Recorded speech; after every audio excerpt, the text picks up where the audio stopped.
How did infamous idiots Beavis and Butt-Head go from a pair of television-obsessed snobs to, a much older pair of television-obsessed snobs? Okay, so they've basically never changed, but in this video, we're traveling to small-town Texas to tell the story of the two dumbest dudes in animated comedy from start to finish. Beavis and Butt-Head is an adult animated sitcom created by Mike Judge. It stars the titular teenagers Beavis and Butt-Head. Judge says the art style of the show is intentionally ugly. He wanted it to look like it was drawn by an insane person. Mission accomplished. Beavis is the blonde one. Judge says that he's based off of a kid in his high school calculus class who would always laugh creepily at their attractive female teacher. Beavis is a bit of a loose cannon. He loves fire, sugar, and doesn't seem to mind that Butt-Head punches him all of the time. When Beavis is on sugar or drugs, he transforms into his alter ego Cornholio, screaming nonsense and being generally destructive. Butt-Head is the brains of the operation. He's slightly smarter than Beavis and beats him up regularly. He never seems to lose his temper and definitely thinks he's better than everyone else.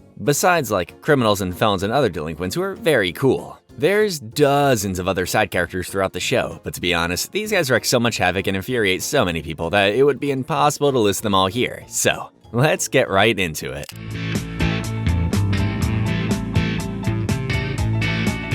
First up is called Frog Baseball, and judging by the name of the episode, you probably have a good idea of what's about to happen. The episode begins with Beavis and Butt-Head watching TV. You'll be seeing a lot of this. They stop on an advertisement for the Thigh Master, which the duo find hilarious. Later, the two friends are in the desert, lighting off firecrackers and shoving them up bugs' butts. Then they jam out a little bit over it. Yup, that is kind of their whole thing. The duo see an innocent frog hopping by, and naturally they decide to capture it to play frog baseball. After 3 strikes, Butt-Head whacks Beavis with a bat. On his 4th try, he successfully smashes the frog. Yay? Then they see Mrs. Higgins' poodle and decide they want to play a new game. Dog baseball! The short ends with a sad yelp and a note that no animals were harmed in the making of this short. Okay, phew. This short episode titled Peace, Love, and Understanding, like many others, opens with the two boys watching TV and sniffing glue. Don't you miss childhood? They see an ad for an all-star monster truck thrashathon and decide to attend. A truck smashes a Hyundai and the crowd goes wild. The boys rock on.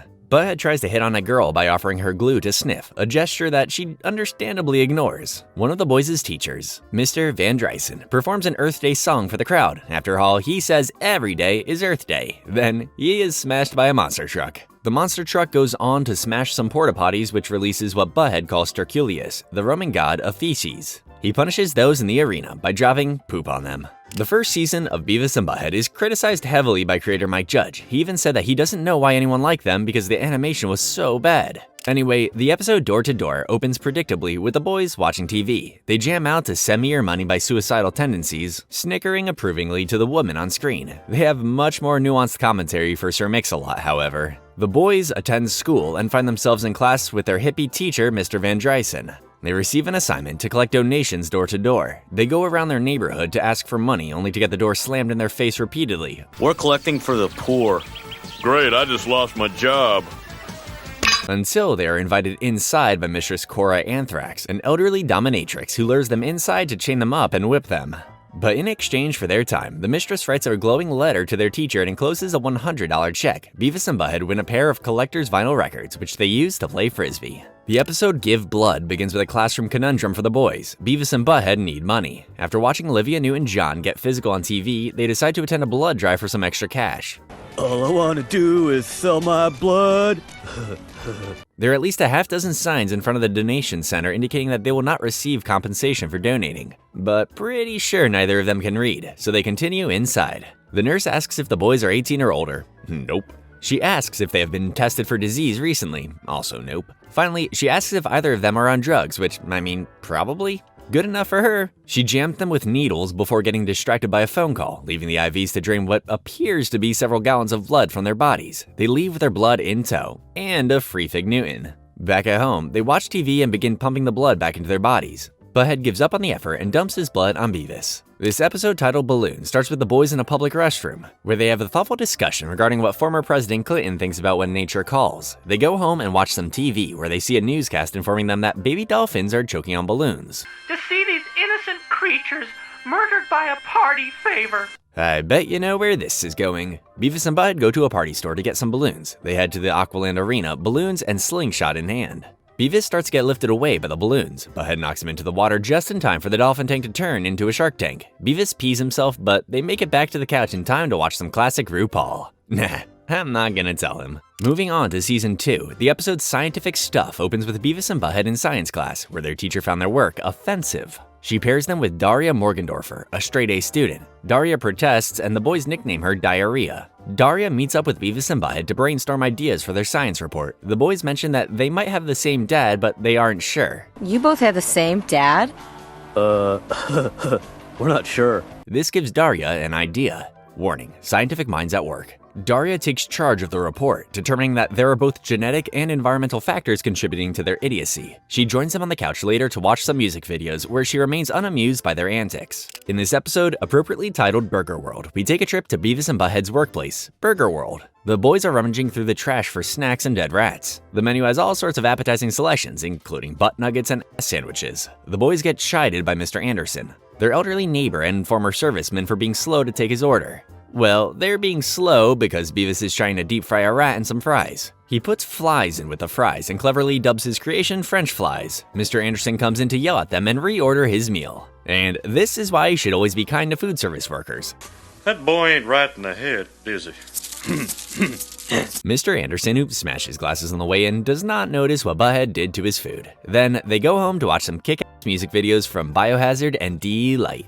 These next couple of episodes are the first two-parters of the series, titled Way Down Mexico Way. Beavis and Butt-Head head to Mexico with their friend Dave to obtain illegal fireworks. The boys stroll through the town, but struggle to communicate with the locals. They order some tacos and then feed the owner's dog hot sauce. To get back at them, the taco stand owner douses their tacos in even hotter sauce. Don't mess with people's dogs, guys. The boys are stuck in the bathroom from their hot sauce debacle and have a farting contest.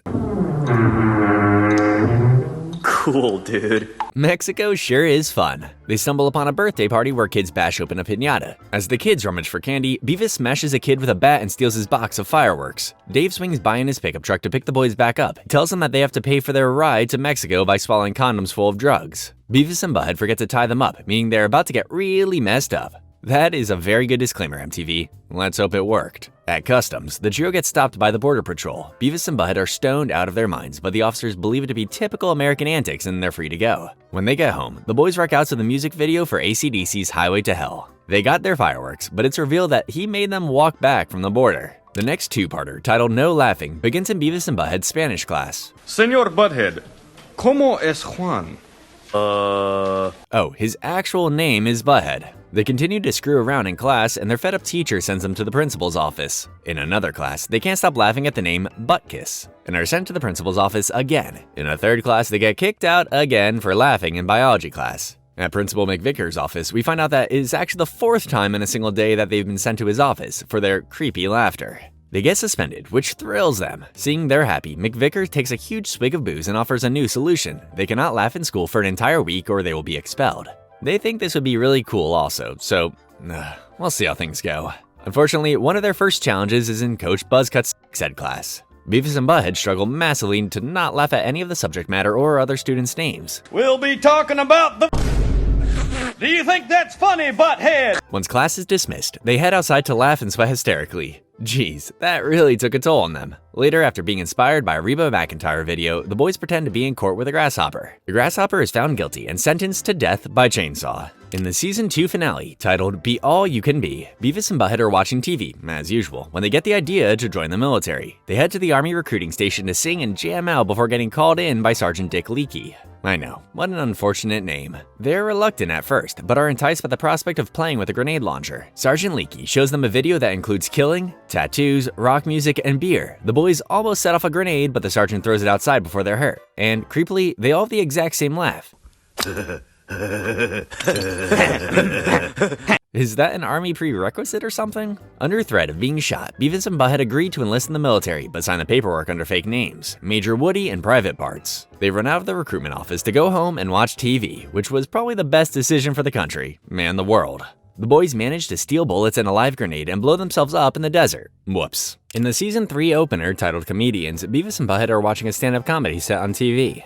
They don't seem to care for it at first, but after hearing that it could, in theory, make them rich, Butt-Head suggests they try it. They head to an amateur comedy open mic night opened by a professional juggler who accidentally hacks his hand off with a chainsaw. Butt-Head gets on stage and tells a few jokes, but only Beavis thinks they're funny and he gets booed off stage. Just gotta work on that delivery, buddy. Beavis gets on stage next and everyone in the crowd immediately leaves. Butt-Head, loyal as ever, sits in the crowd and laughs at his jokes though. He tries to juggle some newspapers that he lights on fire, but presumably has not practiced. He accidentally puts multiple buildings up in flames, including the comedy club. We should be on TV. Nah, I'm not gonna tell him. In Season 3's first two-parter, titled Kidnapped, the boys are, again, watching TV. They see an ad for a heavy metal concert and really want to go. They dig through the couch cushions for money to no avail. The neighborhood kid Stuart comes over and the boys get the idea to kidnap him for ransom money. Beavis and Butt-Head go to the kitchen to call Stuart's parents who don't pick up. Butt-Head leaves a vague voicemail and goes back to hang out with Stuart, who is watching Full House.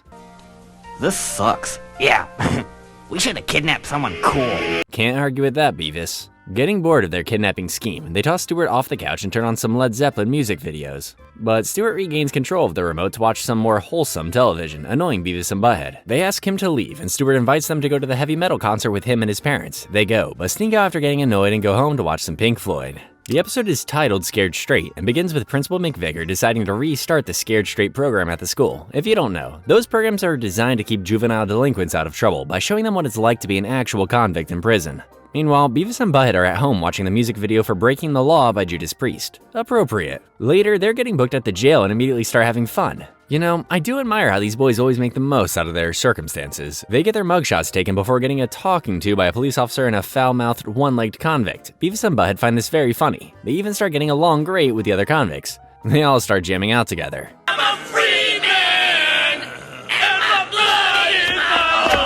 They're even sad to leave, but the convicts are optimistic that they'll see Beavis and Butt-Head again. I think they're probably right. In the episode titled Bank, Beavis and Butt-Head get an idea, and this one makes a little bit of sense actually. They decide to go to a bank to make some cash. To be fair, I don't think they're supposed to be doing this at their age. We're here to, you tell her, dude. Before they can, donate, they have to take an intelligence test, but on the way, Beavis crashes into a car and destroys all of the samples. Mid-test, the head doctor comes in to tell her those were the bank's entire supply of samples. And now, they need more sperm wherever they can get it. The doctor doesn't make them complete the test and gets samples from both of them. There's more where that came from.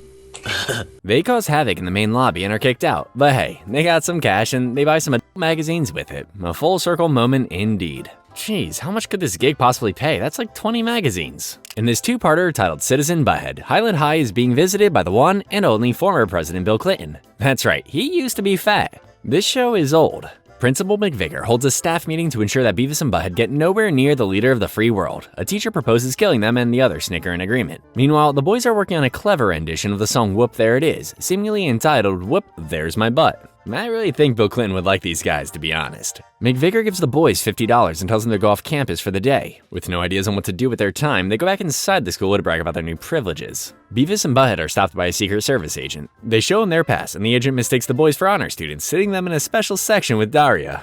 McVicker figures out what's going on and tries to get the boys out, but he is subdued by the Secret Service. President Clinton takes the stage to start taking questions. Daria asks a question first, but Beavis and Butt-Head steal the microphone from her. See, told you they would get along. President Clinton even gives them the Student of the Year award. Another episode, another day of television watching for Beavis and Butt-Head. The episode closing time begins with the boys seeing an ad for Burger World before realizing they forgot that they were closing shop that night. They head to work and it's pretty slow. They deep fry some worms and throw raw hamburger meat at each other in the ceiling fan. Ugh, I can smell this image. The health inspector makes an unannounced visit after receiving several complaints just that night. The boys made 37 health violations during their shift, and honestly I'm surprised it's that low. For some reason, the health inspector trusts Beavis and Butt-Head completely when they offer him seasoned fries, which, as we know, are deep-fried worms. Yuck. They've probably been sitting at room temperature long enough to get worms. The inspector leaves, telling them to close up shop for a few days and that they can do whatever they want with the leftover food, besides serving it to customers. The boys launch a burger war and cause even more of a mess, and then they trick their boss into eating worms on their way out. The season 3 finale, titled Most Wanted, is a very special extended episode, and a deranged serial killer is on the loose. Cool. Yeah. Not the word I would use, but sure. The guy has a tattoo across his forehead that reads killer, so he shouldn't be too hard to find. Wait, Can Beavis and Butt-Head read? The newscaster warns viewers to not approach the man, but there is a $25,000 reward. Enticed, the boys decide to go after him, but first they get distracted by some music videos as usual. Then they hear a crash outside. When they go to investigate, they immediately run into the serial killer who attempts to stab them. Turns out that Beavis and Butt-Head cannot read and mistake the tattoo to read Kyler, as in that's his name. Kyler starts twitching out and talking to the voices, which Beavis can relate to. They like tell me to do stuff like stay home from school and watch TV. All those voices, and not one of them suggested trying harder in school. The killer agrees to give the boys butt tattoos. It hurts to sit down, but they seem happy. Meanwhile, the serial killer decides to turn himself in. The experience inspired him to turn over a new leaf. That's nice, I guess. The first episode of Season 4, titled Wall of Youth, starts with Beavis and Butt-Head back in Mr. Van Drysen's class. The class is being recruited by Clark Cobb, the head of the Christian Businessman's Association. The boys' teacher volunteers them to contribute to the Wall of Youth, a mural celebrating local artistic talent. Beavis and Butt-Head can't think of anything to paint and decide to go watch TV. They see a newscast showing a Vietnam War memorial, where some people left beer and cigarettes as a tribute. This gives Butt-Head an idea. Hey, Beavis. I'm starting to feel like artistic. Artistic inspiration can be found just about anywhere. Clark Cobb reveals the Wall of Youth, where Beavis and Butt-Head have graffiti the names of rock bands on all of the artwork. Everyone loves it until Beavis says that it's a tribute to those who died in the war. This offends the whole crowd, and the boys are chased off. The episode's title is a mouthful. They're coming to take me away, haha. Beavis and Butt are screaming around in Coach Buzzcut's classroom, shoving pencils up their noses. He introduces Dr. Floss, the new school psychiatrist. She assures the class that no one will be required to speak with her. That is, until she sees the mess that Beavis and Butt-Head have made of themselves. She marches them right into her office, where they lay head to head on the couch and begin their session. Dr. Floss is interested in hearing about their childhood and parents. Things go just like you'd expect. The boys continue to screw around in her office as she takes notes. She has them complete a Rorschach test and calls in Principal McVicker to immediately send them to the Highland Psychiatrist Center. So much for not mandatory, huh, Dr. Floss? The episode Blackout begins predictably with the boys watching TV. They jam out to Radiohead and learn about asbestos before the power abruptly goes out. Turns out that the power's out across the entire city. They didn't have the internet back then, you guys, so this could traumatize Beavis and Butt-Head for life. They decide to go find a TV elsewhere to watch, completely oblivious to the blackout and looting taking place around them. They run into Dr. Van Drysen, who is directing traffic while the power is out. For some reason, he turns over this hugely important responsibility to the most notorious students the world has ever known. Are we supposed to, do something? They stand in the middle of the road and wave through all of the cars at the same time. Cars crash around them, and their strategy remains unchanged. Another episode, another day of Beavis and Butt-Head watching TV. The final judgment of Beavis begins with the boys attempting to recreate a scene from a show, but Beavis just runs headfirst into a wall and knocks himself out. Get yourself a friend that will bury you after your accidental unavoidable death. Beavis wakes up in heaven, shockingly, where he meets St. Peter at the pearly gates. They look through his files, and old St. Pete is not impressed with his life. He sends Beavis to hell, which he seems to enjoy. Back on Earth, Butt-Head dumps a bucket of water on Beavis, bringing him back to Earth. At the top of this episode, titled Right On, Beavis and Butt-Head are watching The Gus Baker Show, hosted by ultra-conservative grassroots presidential candidate Gus Baker. They like him because he hates the same music videos they do, and he thinks everyone should own a gun, including Beavis and Butt-Head. They call into the show and get invited to make an appearance. The boys, wanting to be on TV, immediately say yes. Hey, Beavis.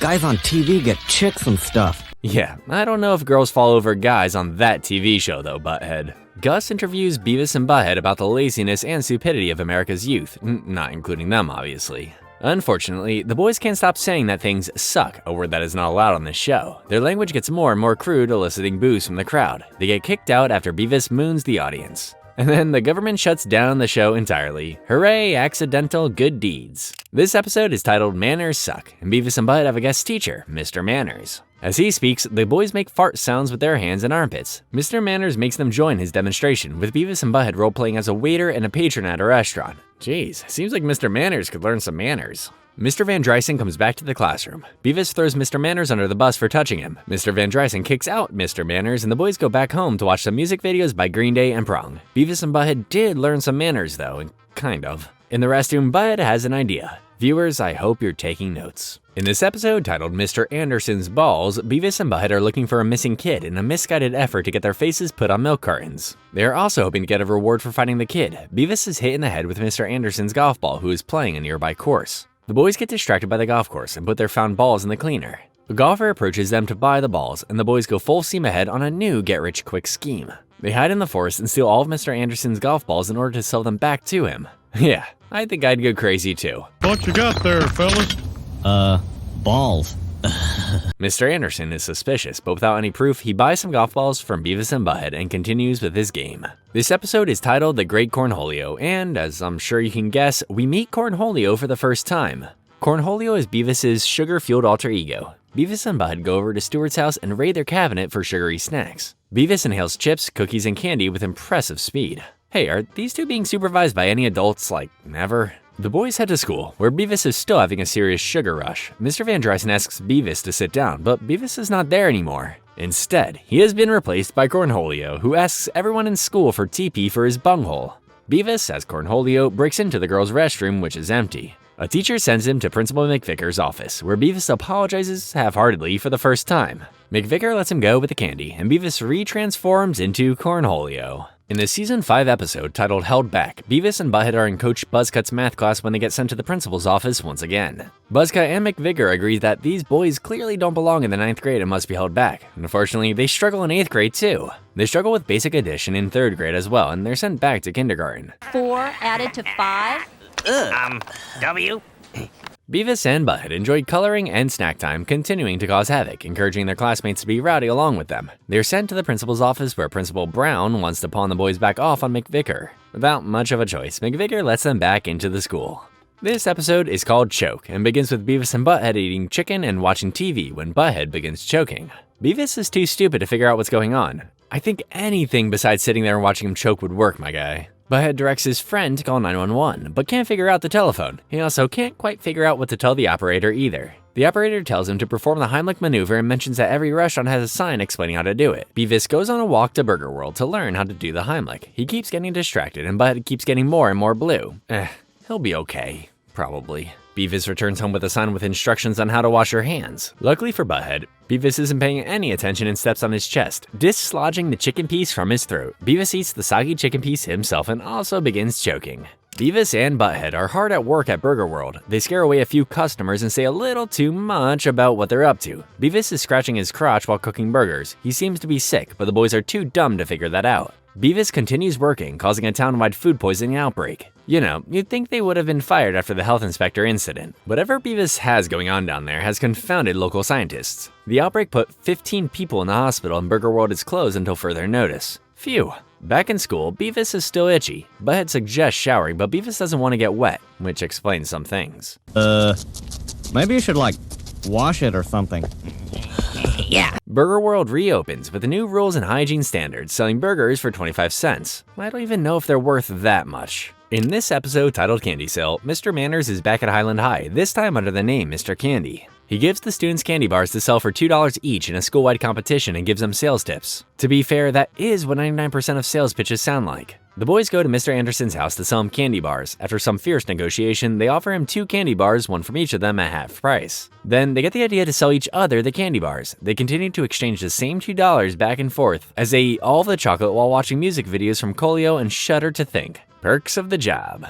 Mr. Candy is really mad that the boys ate all the candy and received a total of $2 in return. He grabs them both by their shirt collars just as Coach Buzzcut comes in. Buzzcut doesn't appreciate someone else taking control of the butt kicking in his classroom and beats up Mr. Candy. Beavis and Butt-Head are being slobs on the couch when Beavis sees an advertisement for a pregnancy test. Noticing his symptoms of cramps, nacho cravings, and nausea, he begins to think he is pregnant, not understanding that would be impossible due to the fact that he is biologically male and a virgin. He and Butt-Head go to the store for some snacks, and Beavis picks up a pregnancy test just to be safe. To be fair, that visibly pregnant woman probably doesn't need a test. Beavis pees on the test and it turns yellow, obviously.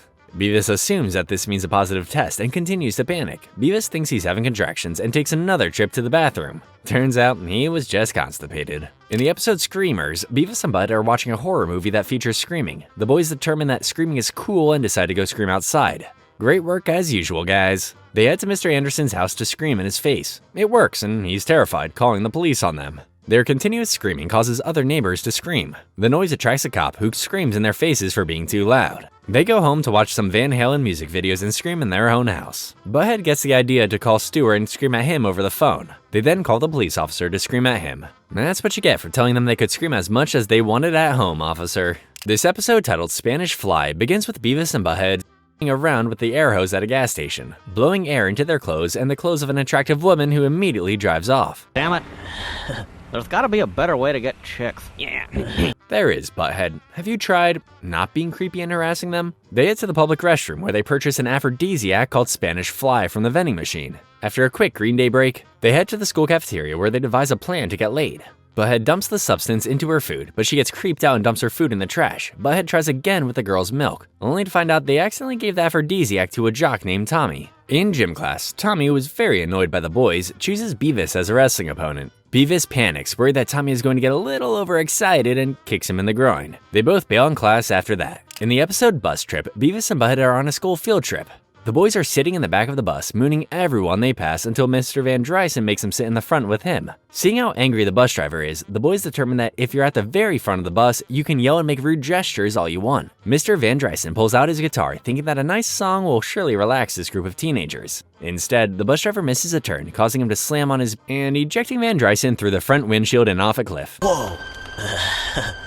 That was cool. Yeah. Meh, it's a cartoon, he's probably fine. Season 6 opens with an extra special extended Halloween episode titled Bunkholio, Lord of the Harvest, But-O-Ween. Beavis and Bud get a few trick-or-treaters and they steal all of their candy. This does not go well with the kid's father, who whacks them both upside the head. The boys decide to go trick-or-treating themselves, but they keep being told they're too old for free candy, especially without costumes. Beavis and Butthead settle on costumes, going as guy wearing underwear on his head and guy with nacho cheese on his head, respectively. Points for creativity, because we know this is about as creative as they get. They still struggle to get candy before heading to Mr. Anderson's house. They sneak in while he isn't looking, and Beavis inhales a bowl of candy, transforming into cornholio. That would be a scary sight on Halloween, you gotta admit.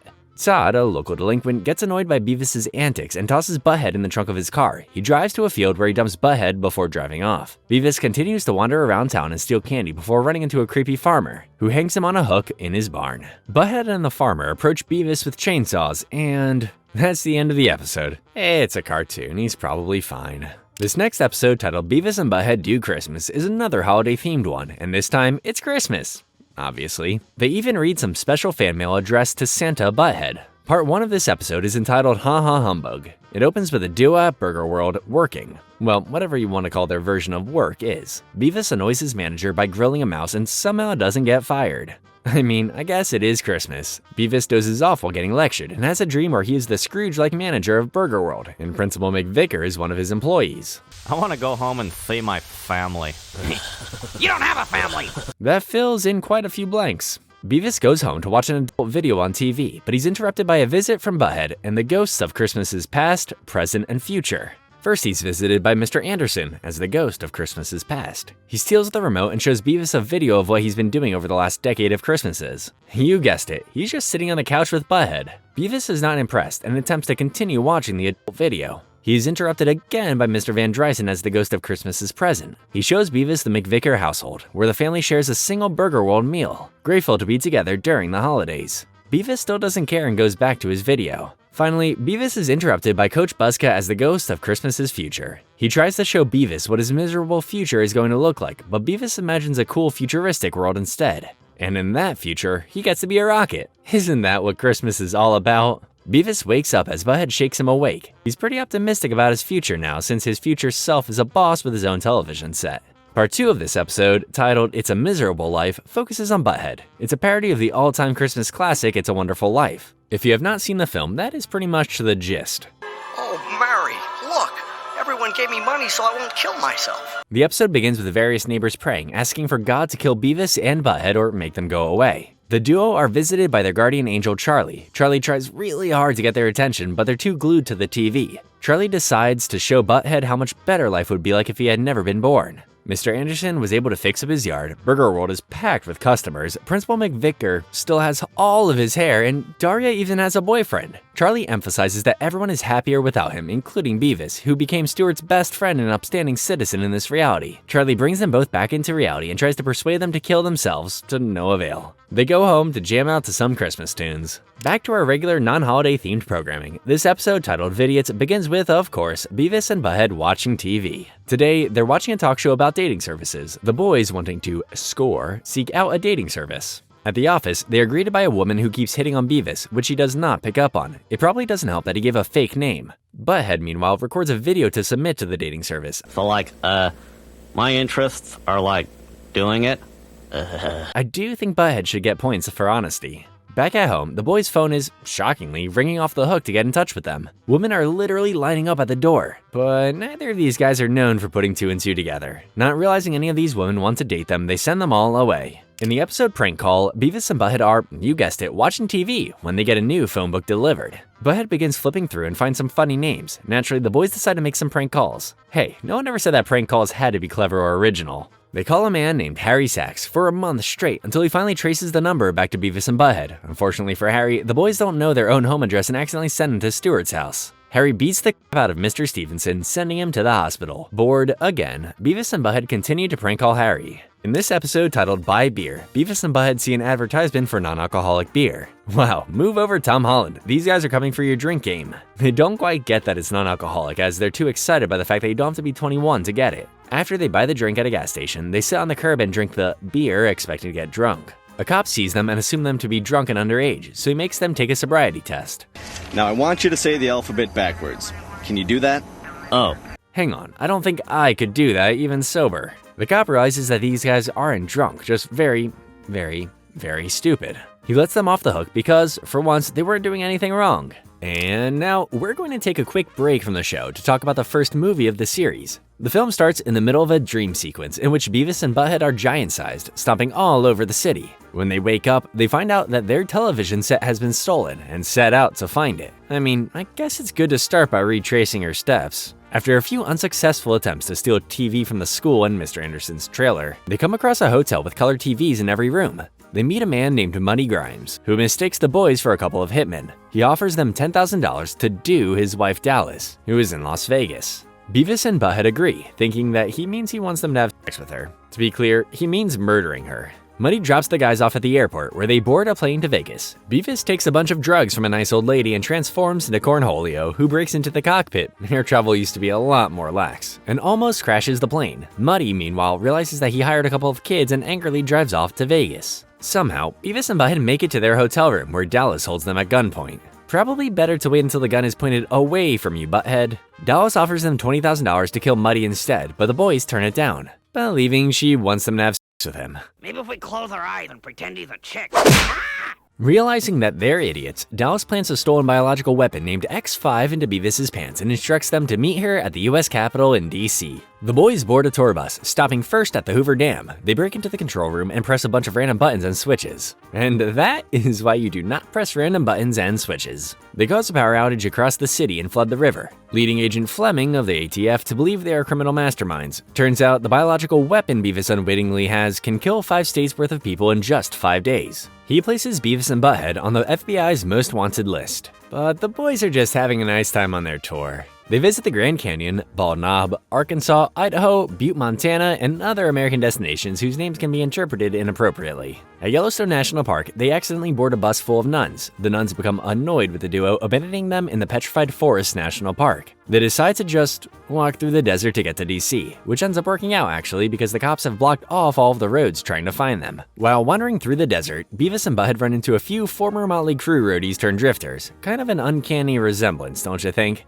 The boys continue on their way, crawling through the desert until their lives begin to flash before their eyes. Butt-Head reminisces on his childhood growing up with Beavis and, having just taken a bite out of a peyote cactus, imagines himself as a sperm cell and begins hallucinating. Muddy finds the two boys passed out and almost kills them before he learns that Dallas plans to meet them in DC. He puts them in the trunk of his car and drives off. Boy, it sure is hard to score. Yeah, really. There are easier ways, guys, I promise. They make it to Virginia before jumping out of the car onto the highway, causing a 400-car pileup.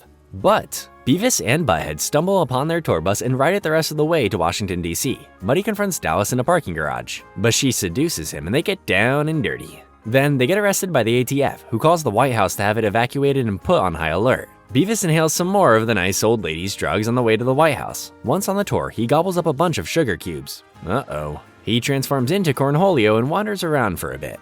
Now, that's an uncanny resemblance. Cornholio makes his way to the Oval Office, where he picks up the phone and puts the military on high alert, believing the president to have gone mad.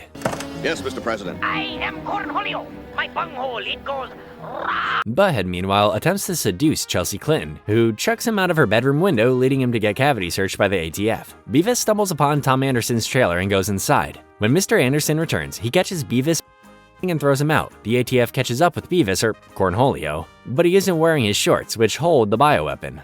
Mr. Anderson throws out Beavis' shorts, ripping them in the process, sending the bioweapon flying into Butthead's grasp. Butthead casually hands the weapon to Agent Fleming, saving the day. Mr. Anderson is arrested for falsely trying to frame the boys along with Dallas and Muddy. Fleming proclaims that the boys are heroes, and they meet President Clinton again, who make Beavis and Butthead honorary ATF agents. They return home, upset they didn't get or money. They find their broken TV outside the motel and walk into the sunset, insulting each other. Aw, who doesn't love a happy ending? And now back to your regularly scheduled program. This season's 7 episode titled Via con Cornholio opens at Burger World, where Beavis is chugging highly caffeinated Volt Cola. He turns into Cornholio and begins yelling and screaming around in the kitchen. Would you like a spatula? For your bunghole?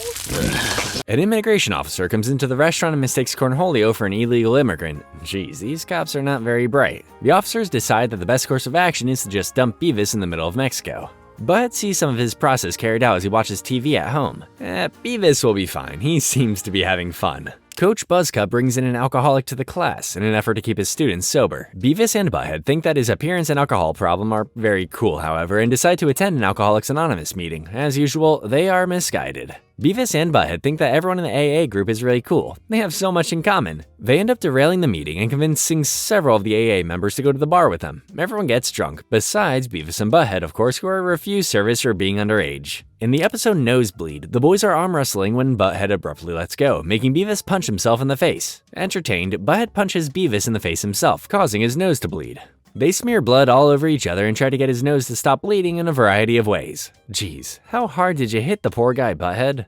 Finally, Butthead calls 411 for emergency help. The operators redirect him to 911 and tell him that a nosebleed is not an emergency. But Beavis still looks like so Butthead wanders around town to help his friend. He gets punched in the face when he asks a woman for a tampon, but he ends up with 4 of them, so it seems like they worked things out. Beavis and Butthead go to school, only to find out it's closed for a public holiday. That's probably why this episode is titled A Great Day. Their first thought is to dig through a dumpster, where they find a bunch of adult magazines. Then, they see 2 cars get into an accident, followed by a semi-truck. This day just keeps getting better. Yeah. For you guys, maybe. The boys continue on their way, where they watch 2 dogs having sex in Mr. Anderson's yard. Then, they stumble upon a puddle of what appears to be old blood. Ever the good citizens, Beavis and Butthead knock on the door of a nearby house to tell the owner. The owner acts suspicious and bribes them with a single $1 to keep quiet. But now, Beavis and Butthead think that they're friends with this guy. They go back to his house to show him a dead bird. He is shoving a body bag into the trunk of his car. The man offers them $20 more to forget about it. Beavis gives him the dead bird and drives off. Yeah. Someday I'd like to be like that. Beavis, I have a strange feeling that you will end up like that. The boys buy soda and nachos outside of the gas station, where Todd drives past and takes the rest of their money. Way to pay it forward, guys. A great day, indeed. In the episode Woodshop, Beavis and Butthead are in woodshop class. Who let them take that? Hey, Beavis. Always remember to move the We've got wood. They're very excited by the electric saw, which they use to cut wood, and their safety goggles, and the teacher's books, and his telephone, and his lunch, and the rest of the stuff on his desk. Predictably, Beavis can't resist touching the saw and cuts off one of his fingers. He is in pain, but delighted. I mean, how else would you describe that? The teacher looks for a first aid kit or a telephone to call the emergency room, except the boys sawed through all of that. The hospital is able to reattach the finger, and then Beavis picks his nose and breaks it off again. In the future of Beavis and Butthead, the boys visit a career counselor to figure out what they're going to do with their lives. Butthead imagines himself as the owner of an adult video store. Beavis imagines himself working in construction, operating a heavy wrecking ball machine and demolishing the school, while Principal McVicker is still inside. The counselor encourages them to expand their horizons further. Butthead imagines himself as a spokesman on TV selling beer. He's not even brand loyal. Hello, I'm Butthead. For years and years, I found myself unable to score. Beavis imagines joining the military and becoming a commanding officer. The guidance counselor realizes that his pep talk isn't working. On their way out, Beavis and Butthead discuss quitting their jobs at Burger World. This episode is titled Butt Flambe and begins with Beavis and Butthead walking to the hospital. Beavis's, butt is burned. He struggles to walk and sit down. The hospital treats Beavis with increasing urgency as they try to figure out what the heck he did. Okay, Now I'm going to have to pry these apart. This may hurt a bit. Butt-Head gets bored and decides to wander around, putting on scrubs to visit inaccessible rooms in the hospital. Beavis farts, letting out a huge fireball, and that is why this episode is titled Butt Flambe. Butt-Head steals a live human heart, and the doctors can't figure out what happened to Beavis's butt. Beavis and Butt-Head Are Dead was the original season finale, airing on November 28, 1997. Beavis and Butt-Head have been missing from school for 3 weeks, and Mr. Van Driessen is worried about them. The secretary calls their home, where they're watching TV as per usual. Beavis picks up the phone and tells them that they're both dead before abruptly hanging up. McVicker is beyond thrilled and throws a party for the teachers. Mr. Van Driessen is distraught and finally remembers several occasions when the boys indirectly or directly caused him severe bodily harm. That is a very healthy way to grieve, actually. Van Driessen encourages the class to share memories to mourn the boys to limited success. Daria doesn't seem to care much, echoing her classmates' feelings that it's not like they had bright futures, or bright pasts, or bright presents. Hey, baby. Come to Butt-Head. Meanwhile, the school's faculty celebrates with champagne and balloons in the teacher's lounge. They get the idea to exploit the kids' death in order to raise money for the school, considering it reparations for all the damage they've done. But the boys see a newscast discussing the school memorial on TV and decide to attend. McVicker, holding a jar of charity money, lies on camera and says he would be willing to give it all away if it meant having the boys back. And then, the boys abruptly show up, giving McVicker a heart attack. Personally, I think it's only fair they got the charity money. Beavis and Butt-Head walk into the sunset and vow to never attend school again, believing the jar of change made them rich. And that was the entire story of Beavis and Butt-Head, up until its first revival in 2011, that is. Fast forward 14 years, and we arrive at Season 8. This episode, titled The Werewolves of Highland, doesn't start in front of a TV screen, it starts in front of a movie screen. Beavis and Butt-Head are watching Twilight. Yes, the very bad vampire-werewolf romance with a killer soundtrack. Butt starts trying to hit on a girl in the theater, getting them both kicked out. Back in school, Mr. Van Driessen is discussing romantic literature like Dracula and Frankenstein. The boys don't quite understand the appeal, but Van Driessen states that it's partially because the characters are anti-heroes, making them romantically appealing. Butt-Head gets the idea to get themselves bitten by either a vampire or a werewolf in an attempt to score. While scouting out the mall, they mistake a disease-ridden homeless man named Henry for a werewolf. The boys ask him to bite them, and he is happy to oblige. Predictably, the boys get super sick and believe themselves to be transforming into werewolves. They hang outside of a shop to pick up girls, but the 2 girls that notice them have them taken to the hospital, where they receive intensive care. If you weren't around during this time, this is exactly what the Twilight craze felt like. In this episode titled Crying, the duo is back at home eating chili dogs while watching TV. Beavis sniffs an onion that was accidentally put on his chili dog and begins tearing up. Whoa, you're crying. No, I'm not. You're crying like a girl. Butt-Head mocks him relentlessly, continuing to tease him for being moved to tears through Mr. Van Driessen's class the next day. And in the cafeteria, and a week later, and a month later, it's okay to have feelings, Beavis. The episode flashes forward to 80 years later, where Beavis and Butt-Head are in a nursing home, and then, guess what? Butt-Head mocks Beavis for crying. In the episode Holy Cornholio, the boys are messing around in Stuart's dad's woodshop when Beavis accidentally screws an action figure into his hand. They go to the hospital, where a cult leader is dying in the next room over. Beavis gets some painkillers, which the doctor warns can make people hyperactive. Soon, he transforms into Cornholio. The remaining cult members, assuming that their leader would be reincarnated, mistake Cornholio for their new messiah. Grief makes people do crazy things, man. The boys join the cult in their scary white van to meet the rest of the cult, who continue to worship Beavis and deliver him rolls upon rolls of toilet paper. This continues the rest of the night until Cornholio calms down, reverting into a crashed out Beavis. The boys leave, thinking that the cult sucks. They must have great energy to make love to us all tomorrow. When the cult comes back to get Beavis the next day, he pawns Stuart off on them. Yeah, cults usually do a lot of that. In the episode Super Size Me, the boys are watching TV when they see Morgan Spurlock on a red carpet. If you don't know, that's the guy who ate McDonald's every day for a month and they made a documentary about it. Fun fact, the guy was also a very heavy drinker, which he did not disclose to the audience or his doctors in the film. Could have had an impact on the results of his experiment, I'm guessing. Anyway, this gives Beavis and Butt-Head the idea to make their own documentary about teenage obesity and decide to eat fast food for 30 days straight. Do they even eat anything else? On day 1... Ladies beware. Beware indeed, ladies. A week into their experiment, they look bloated and worse for wear. 2 weeks in, they visibly gained weight. In class, Mr. Van Driessen encourages the boys, suggesting the other students help them with their documentary and post it online. On day 30, the cameras are rolling. You know, Say what you want about these guys, but they sure do have confidence. At Burger World headquarters, the CEO is determined to not let this documentary ruin their company. The company gives the boys lifetime unlimited gift cards to a different fast food joint, Taco Yummo. Their CEO is equally upset. These guys have to be stopped. I need my plane and a stack of gift cards to Wiener Shack. The next episode is titled Bathroom Break. At work, Bud realizes that he gets paid when he goes to the bathroom, causing some distractions for both him and Beavis. They sit in the bathroom all shift, causing a huge line of people in both the restaurant and the drive-thru. Let's go to the bathroom, Beavis. I can't deal with this right now. Very relatable though, guys. Their manager, just now noticing the chaos, drags them out from the bathroom. He tells them that they can't take that long of bathroom breaks. But one of the people in line is a labor lawyer and tells them that legally, they can be in there as long as they please. The law rules. It sure does, Butt-Head. It sure does. They drag a TV into the bathroom and spend the rest of their shift just hanging out. Work smarter, not harder. This episode, titled Used Car, begins with Beavis and Butt-Head getting swindled by a used car salesman. The salesman offers them 0% down and decides to join them for a test drive. I don't think these guys know how to drive a car, though.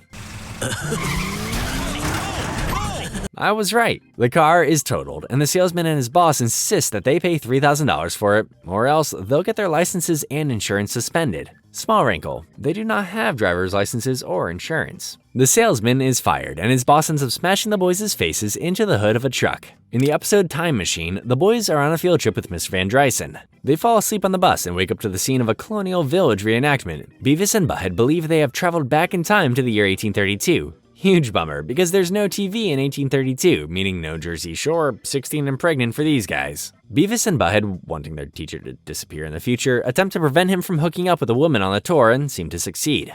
We have changed history. The boys decide to buy some stuff from the gift shop, wanting to make money off the historical artifacts. They fall asleep on the bus again and are disappointed to see that Mr. Van Drysen still exists. Next up is the episode Going Down. Beavis and Butt-Head go to a hotel where they get stuck in the elevator with an attractive woman. And by get stuck, I mean Beavis hits a bunch of buttons and breaks it. Beavis uses the phone to contact security, but he and Butt-Head break it. The woman gets increasingly frustrated and uses the boys as a boost to climb through the ceiling, leaving them behind. They're stuck in there for nearly 24 hours. I think we have to, resort to cannibalism. Yes, that would be the next logical conclusion. While they're around, the elevator gets unstuck and another attractive woman enters the elevator. Beavis breaks it again. For another 11 years, the show went on hiatus. In 2020, it was announced that 2 new seasons had been ordered for the streaming service Paramount+. But before that, fans got a new entry in the Beavis and Butt-Head film series, Beavis and Butt-Head Do the Universe. The second film opens in Highland, Texas, on Beavis's and Butt-Head's couch. Where else? They posit that the audience may be wondering where they've been. Well, it all started at the high school science fair way back in 1998. The boys around with various science projects, burning down the whole gym. The court finds them guilty, obviously, but the judge believes they're at-risk youth and sends them to a NASA space camp. They are so back. While there, Beavis and Butt-Head become enthralled by the docking simulator and play with it for 18 hours straight. Impressed, lead astronaut Captain Serena Ryan invites them to train as astronauts, but they misconstrue her offer, thinking she wants to have sex with them. They agree and undergo training before boarding the space shuttle to study a micro-black hole. I've wanted to do this my whole life, but I never thought it would really happen. Wow, that really is inspiring if you have zero context. The boys travel to space with the rest of the astronauts. Despite getting a warning not to mess with the controls, they mess with the controls and cause a catastrophe, destroying the docking station and the space shuttle. Captain Ryan volunteers to sacrifice herself, which Beavis and Butt-Head misunderstand for another offer of sex. Furious, Captain Ryan uses the ship's control to fling them into space, where they are sucked into a black hole and transported to Galveston, Texas in 2022. The Pentagon detects their arrival and begins tracking the boys, believing them to be space aliens. Meanwhile, they're visited by 2 intelligent versions of themselves from an alternate universe, Smart Beavis and Smart Butt-Head. They inform their counterparts that they have 2 days to enter a portal on the top of Mount Everest in order to prevent the destruction of the multiverse. They also tell regular Beavis and Butt-Head that no, not a single iteration of this duo in the entire universe has ever scored. Captain Serena Ryan, now the governor of Texas, is running for re-election when she finds out that the boys she tried to murder in 1998 have somehow reappeared. She vows to actually kill them this time to cover up the first murder attempt. It's a little game she's playing.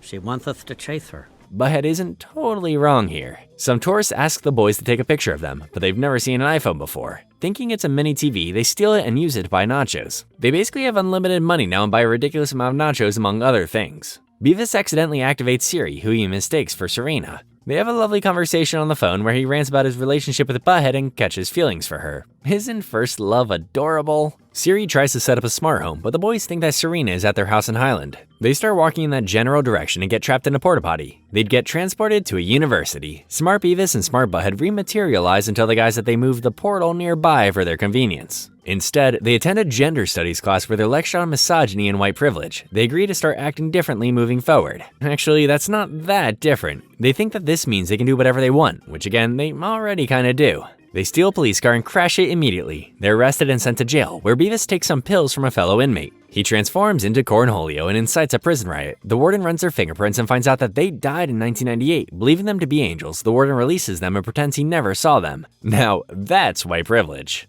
Beavis and Butt-Head arrive back in Highland and return to their old house, only to find that it's for sale, and Serena isn't there. The boys blame each other for their predicament and get into a fight and decide to separate. Beavis is abducted by the Pentagon officials and Butt-Head is picked up by the Governor Ryan. The Pentagon and Texas government argue over the jurisdiction of the two teenagers before Jim Hartson, the lieutenant governor, secretly frees them. What she tried to do to you in '98, she's done to me every day for 24 years. This must be very difficult for Beavis to hear. The boys believe that he's trying to sabotage their efforts to have sex and attempt to re-kidnap themselves. They see Serena and the other government officials drive off in a van and think she's in trouble. They follow, trying to save her. Butt-Head's driving is getting better though. Smart Beavis and Smart Butt-Head rematerialize, saying they move the portal closer again and urge them to pass through. The boys ignore them and run them over with their car a few times. Everyone arrives at Beavis and Butt-Head's house. Governor Ryan is about to shoot them both when she finally realizes that this entire time, the boys thought they were going to have sex with her. Remarkable that it took her 24 years to figure this out. Smart Beavis and Smart Butt-Head rematerialize again, this time in the bathroom, telling the regular versions of themselves that they only have a few seconds to save the multiverse. Hartson, furious that he can no longer sabotage the governor, gets sucked into the portal instead. The multiverse is saved.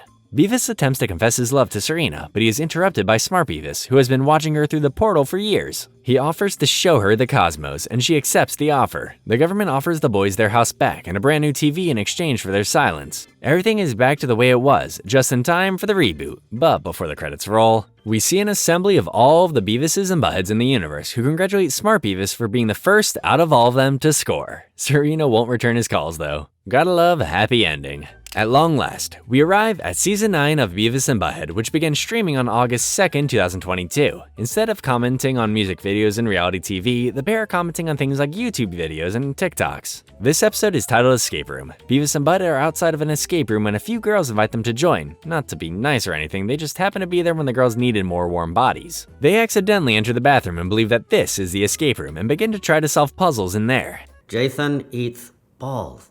Huh. But what does it mean? You know, I would have wondered the same thing myself while looking at bathroom wall graffiti. Eventually, the boys crawl through the air vent only to end up in the women's restroom, where they decide to put a bunch of tampons in the toilet. If you don't know, you're really not supposed to do that. They overflow the toilet, causing the manager to run in after them. They think they solved the escape room and decide to leave after a quick bathroom break, where… This bathroom is weird. Yeah, I'm not gonna be picky at this point.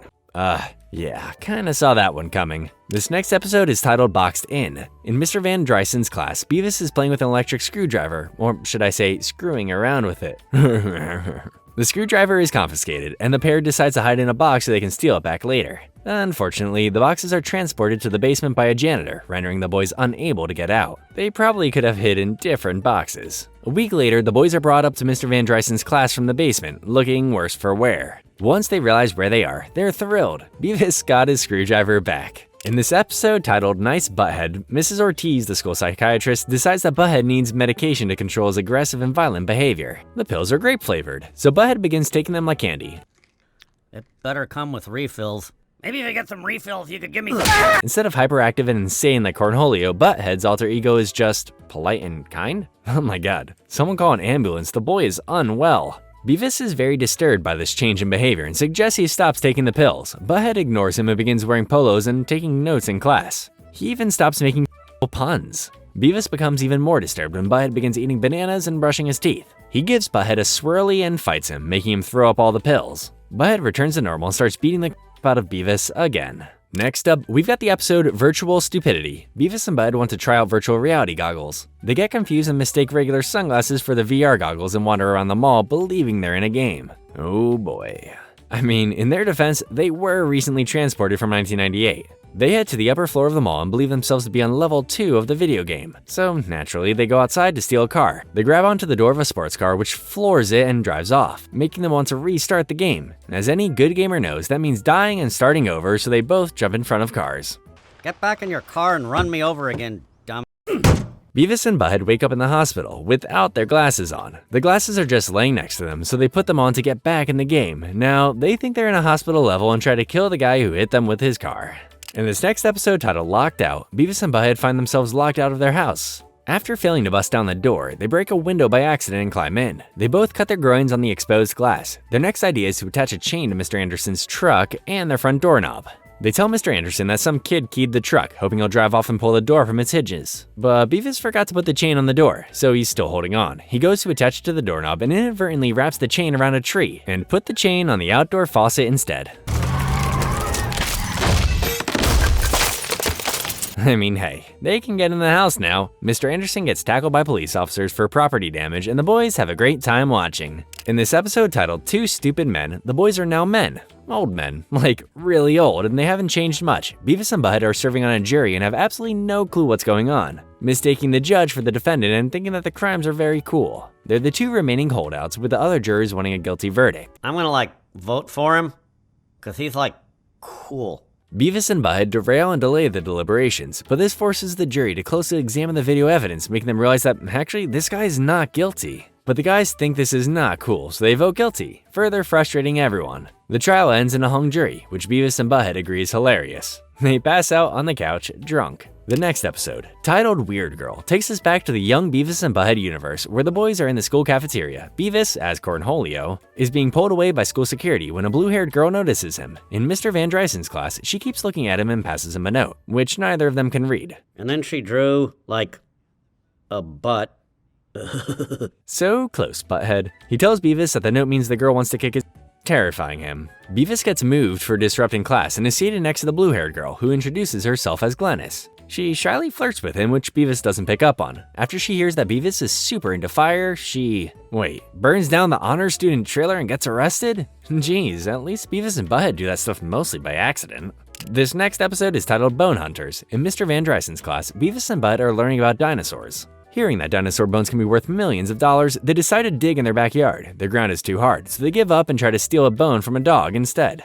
Honestly, that might be more difficult than finding actual dinosaur bones. They follow the dog and are led to a backyard filled with a disturbing amount of bones. The boys try to assemble the bones into a dinosaur. Maybe they can become artists. They try to open a museum in their front yard and attract a couple of young adults who ironically enjoy their sculpture and attract other guests. And their money. Predictably, they end up fighting over the money and break the sculpture. Then the money blows into the wind. Guess they're broke again.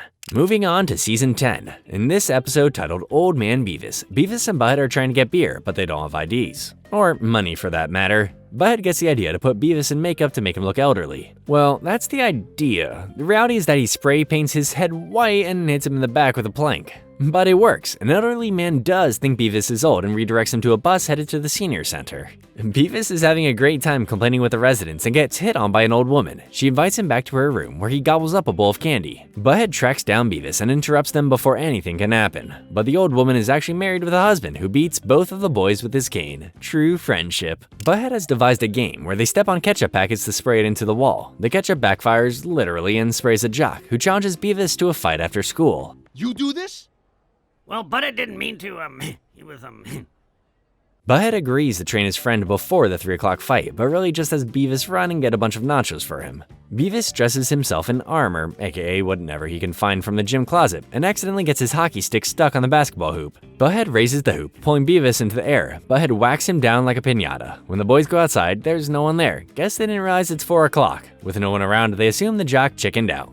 I'm the champion! Yeah, I'm the You were the champion. You sure are, Beavis. You sure are. In the episode Tobacco Farmers, Beavis and Butt-Head are in class when they realize you can grow tobacco, which makes cigarettes. I mean, they were learning about George Washington, but we all know what part of the lecture these guys focus on. They find some cigarette butts and decide to plant them in the ground as if they were seeds. That's basically historically accurate. The boys drag their trash can of cigarette butts to the community garden, where they dig up all of the plants and destroy the place. Twice. Beavis keeps eating cigarette butts and probably has a nicotine addiction now. This next episode is titled Married, so I bet you know where this is going. Old Beavis and Old Butt-Head are outside their apartment when they see their car getting towed and they get their driver's license taken away. They head to City Hall and see 3 signs for licenses. With the driver's and firearms license too long, the men get in line for a marriage license. Obviously, the woman at the desk thinks they're gay and are getting married, but Butt-Head thinks she's hitting on them. I now pronounce you husband and husband. I mean, they've been living together for so long, they might as well. They go to Burger World and argue like an old married couple. They try to get a divorce, but decide to just buy their car back instead. This ominously titled episode is called The Day Butt-Head Went Too Far. Beavis and Butt-Head make a slip and slide in their front yard. Beavis slips and crashes into the side of the house, knocking himself out. Butt-Head goes inside, leaving Beavis out there for hours, and he gets a nasty sunburn, which Butt-Head gets a real kick out of slapping. Yeesh, it hurts just looking at him.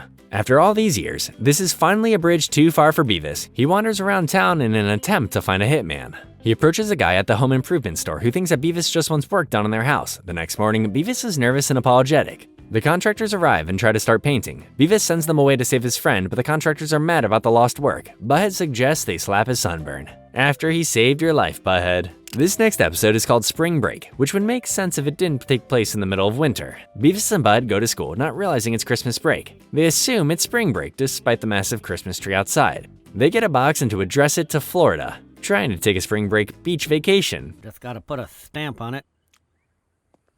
Yeah, that'll be enough. The box gets picked up by the garbage truck, which drops them off at the landfill. They love it, but they're disappointed by the lack of chicks. They wander around in the landfill, eating and swinging various substances. They find a car and try to take it to the Jersey Shore, but they're picked up and tossed into a metal shredder. Rip to them. This episode, titled Abduction, sees the return of Smart Beavis and Smart Butt-Head. On Earth 327Z, the duo are being called into the Supreme Leaders to discuss their crimes. They are all immediately found guilty. As it turns out, Smart Beavis and Smart Butt-Head are only smart compared to their normal Earth counterparts, but pretty stupid relative to everyone else. They are sentenced to death unless they can abduct a human for scientific experiments.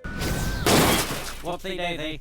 Should we leave a space note on their windshield? Nah, people in this world are smart. They'll figure it out. Smart Beavis and Smart Butt-Head find Tom Anderson and decide to kidnap him. Mr. Anderson is very gullible and goes along with the whole thing. They try to conduct experiments, but the machine breaks down and Mr. Anderson offers to fix it. But before they can conduct any experiments on him, they accidentally wipe their own memories. Smart Butt-Head experiments on Smart Beavis instead. In the most recent episode of the series, titled Sleepover, Beavis and Butt are hanging out with their classmate Cody. His mom mistakes them for his friends and invites them over for dinner and a sleepover. They're very confused by the food. Cody tries to make them leave, but they refuse until he lets them play his video game. Before his parents let that happen, they have to complete a jigsaw puzzle. Aw, I love puzzles. Cody's parents love Beavis and Butt-Head and invite them over for a sleepover. Cody is not happy about this and keeps trying to get them to leave. Cody's parents give them ice cream with cereal for breakfast since it's a special day, and Beavis turns into cornholio. The parents are still wildly accepting of this behavior, thinking it will help their son break out of his shell. The boys leave, and Butt-Head steals Cody's PS5.